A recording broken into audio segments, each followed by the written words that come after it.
प्रीमी के चैनल पे आपका स्वागत है।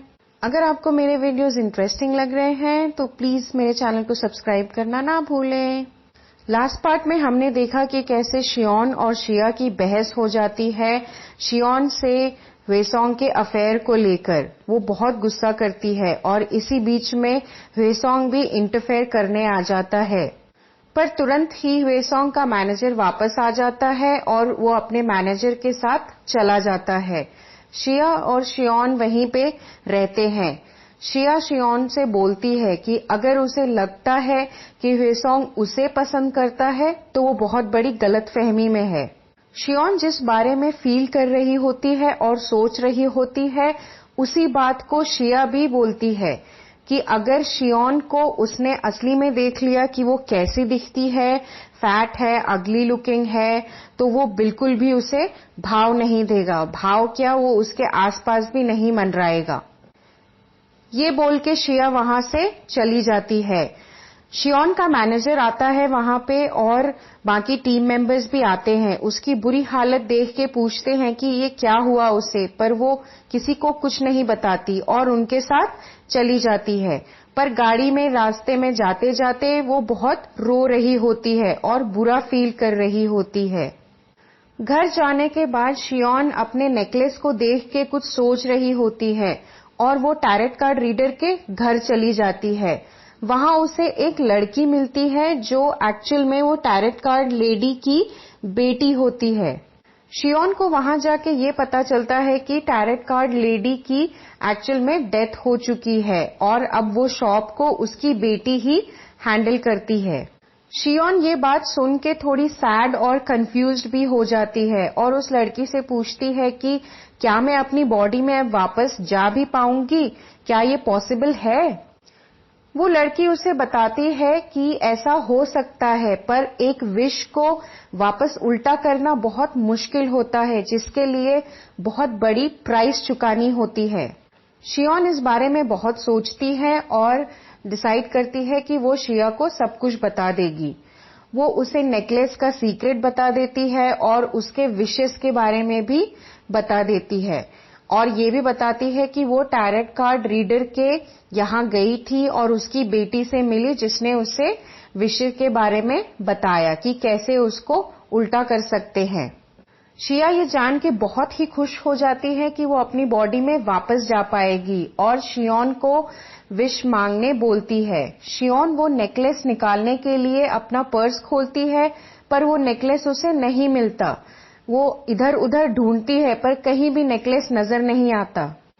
शिया को पहले गुस्सा आता है और शियोन पे शक होता है कि वो जानबूझ के ऐसा कर रही है, पर शियोन बोलती है कि वो सही में नेकलेस गुम गया है, मैं कुछ भी जानबूझ के नहीं कर रही हूँ। फिर वो दोनों नेकलेस ढूंढने लगते हैं और दोनों ही मिलके टैरेट कार्ड रीडर के घर भी जाते हैं, पर नेकलेस उन दोनों को ही कहीं नजर नहीं आता। वो लोग बहुत ढूंढते हैं। इसी में शिया भी बहुत परेशान हो जाती है और शियोन को बोलती है कि वो नाटक कर रही है क्योंकि वो उसकी बॉडी में वापस आना ही नहीं चाहती है। शियोन उल्टा गुस्सा करती है कि अब वो शिया की बॉडी में नहीं रहना चाहती है। वो तंग आ चुकी है उसकी लाइफ से। उसकी लाइफस्टाइल बहुत ही बेकार है। उसका खाना, उसका रहना उसे बिल्कुल पसंद नहीं आ रहा है और वो उस बॉडी से निकलना चाहती है। तो वो नाटक नहीं कर रही है और वो बकवास करना बंद कर दे और चुपचाप से नेकलेस ढूंढे। बहुत ढूंढने पे आखिरकार वो नेकलेस शियोन को मिल ही जाता है। नेकलेस मिलने से दोनों ही बहनें बहुत खुश हो जाती हैं और वापस घर जाते हुए बातें करती जाती हैं और अपने बचपन के टाइम को याद करती हैं कि कैसे दोनों बहुत ही क्लोज थे जब वो लोग छोटे थे। दोनों बहनें बचपन के कुछ इंसिडेंट्स याद करते हैं और बहुत हंसते हैं और बातों बातों में ये भी सोचते हैं कि बचपन में वो कैसे सब कुछ साथ में ही किया करते थे। शियोन शिया से बोलती है कि नेक्स्ट डे रात में वो लोग विश मांग लेंगे अपनी बॉडी में वापस जाने के लिए, क्योंकि दिन में कुछ अधूरा काम है जो उसे पूरा करना है। शियोन वेसोंग से मिलना चाहती थी तो वो उसके साथ बाहर अकेले जाती है और उसे फाइनल गुड बाय बोल देती है। वेसोंग को ये समझ में तो नहीं आता, पर शियोन जरूर अंदर से बहुत बुरा फील कर रही होती है और रो भी रही होती है, पर वेसोंग को कुछ भी पता नहीं चलने देती। उस दिन रात में दोनों ही बहनें अपनी बालकनी में बाहर आके और नेकलेस को पकड़ के आसमान की तरफ देख के, तारों को देख के विश मांगते हैं अपनी बॉडी में जाने के लिए। विश मांगने के बाद दोनों ही बहनें एक दूसरे को देखती हैं और कंफ्यूज्ड रहती हैं, क्योंकि उन्हें खुद पता नहीं होता कि आगे क्या होने वाला है। सो फ्रेंड्स, 11th पार्ट यहीं पे एंड होता है। आप कहीं जाइएगा नहीं, क्योंकि हमने इस सीरीज के लास्ट पार्ट 12th पार्ट को भी इसी वीडियो में कवर किया है। सो चलिए कंटिन्यू करते हैं 12th पार्ट को। दोनों ही बहनें उस रात साथ में ही सोई होती हैं और सुबह आंख खुलते ही एक दूसरे को देखती हैं, पर असल में कुछ भी नहीं बदला होता है।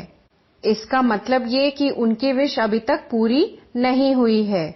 शियोन और शिया अब डेली लाइफ एक दूसरे की बॉडी में ही जी रही होती हैं।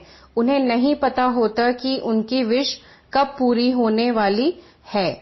ऐसे ही एक दिन शियोन अपनी एक फाइल घर पे भूल जाती है और शिया को फोन करके बोलती है कि वो फाइल उसके लिए बहुत जरूरी है, उसे अभी जरूरत है, इसीलिए वो फाइल को लेके स्टूडियो पहुंच जाए। शियोन अपने स्टूडियो से बाहर आके रोड के साइड में खड़ी होके शिया का वेट कर रही होती है ताकि वो उससे फाइल जल्दी ही ले ले। तभी वो देखती है कि रोड के दूसरे साइड से शिया उसकी फाइल लेके आ रही होती है, पर वो रोड पे ध्यान नहीं दे रही होती है और सिर्फ फाइल को ही देख रही होती है।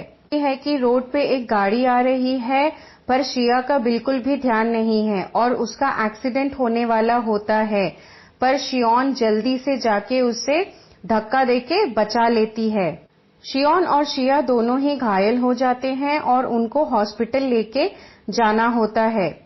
हॉस्पिटल में पहले शिया को होश आता है और उसे रियलाइज होता है कि वो अपनी बॉडी में वापस आ चुकी है, पर इस बात पे वो अभी ध्यान नहीं देती क्योंकि उसकी बहन शियोन अभी भी बेहोश होती है और वो भगवान से प्रे करती है कि प्लीज उसे होश आ जाए, उसे कुछ ना हो। धीरे धीरे शियोन को भी होश आ जाता है। ये देख के शिया बहुत ही रिलीफ फील करती है। तभी वहां एक डॉक्टर आती है और उन दोनों को इन्फॉर्म करती है कि अब सब कुछ ठीक है, चिंता करने की कोई जरूरत नहीं है। डॉक्टर को देख के शियोन थोड़ी सी कंफ्यूज हो जाती है और सोचती है कि इसको तो पहले मैंने कहीं देखा हुआ है, पर उसे याद नहीं आ रहा होता। वो डॉक्टर शियोन को देख के स्माइल करती है। तभी शियोन को रियलाइज होता है कि अरे ये तो वो टैरेट कार्ड लेडी का ही फेस है।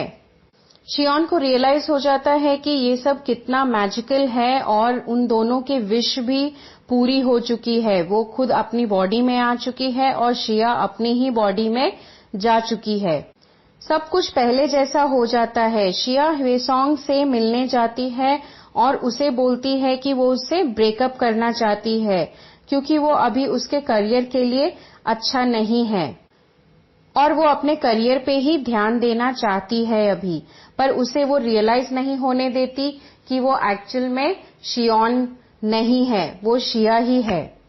शियोन एक दिन अपने पेट डॉग को लेके वॉक पे गई होती है। उसे वहां पे ग्युसोक भी मिलता है।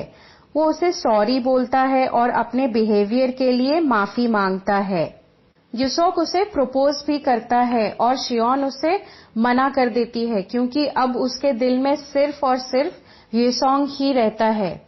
शियोन अपना ब्रॉडकास्टिंग शो फिर से चलाने लगती है और वेसोंग भी उसके शो को रेगुलर सुनता रहता है। वेसोंग अपने नए शो के लिए एक सिंगर को ढूंढ रहा होता है जिसके लिए वो एक फैन के साथ सिंगिंग करना चाहता है, पर उसकी कंपनी उसे पहले मना करती है और बाद में बहुत रिक्वेस्ट करने पे मान जाती है। शिया एक ऑडिशन के बारे में शियोन को बताती है और उसे जाने के लिए बोलती है, उसका एड्रेस भी उसे दे देती है। शियोन वहां पे जाती है और उसे पता चलता है कि वो ऑडिशन तो ह्वेसोंग के शो के लिए ही हो रहा है। ह्वेसोंग के बारे में सोच के वो थोड़ी नर्वस हो जाती है पहले, पर गाना गाते हुए वो बहुत अच्छे से सिंगिंग करती है। शियोन के सिंगिंग को सुन के ह्वेसोंग को शिया की याद आने लगती है, जब उन दोनों ने अपना डुएट साथ में गाया था। उसकी वॉइस भी ऑलमोस्ट कुछ सिमिलर ही लग रही होती है और वो बहुत ही ध्यान से शियोन को गाते हुए सुनने लगता है। इस ऑडिशन में शियोन का सिलेक्शन हो जाता है और वो ह्वेसोंग के साथ में डुएट सिंगिंग भी करना शुरू कर देती है। ये है हमारे स्वीट शियोन की हैप्पी एंडिंग। फ्रेंड्स, आपको ये सीरीज कैसा लगा कमेंट करके जरूर बताएं और मेरे चैनल को सब्सक्राइब करना ना भूलें। Thank you.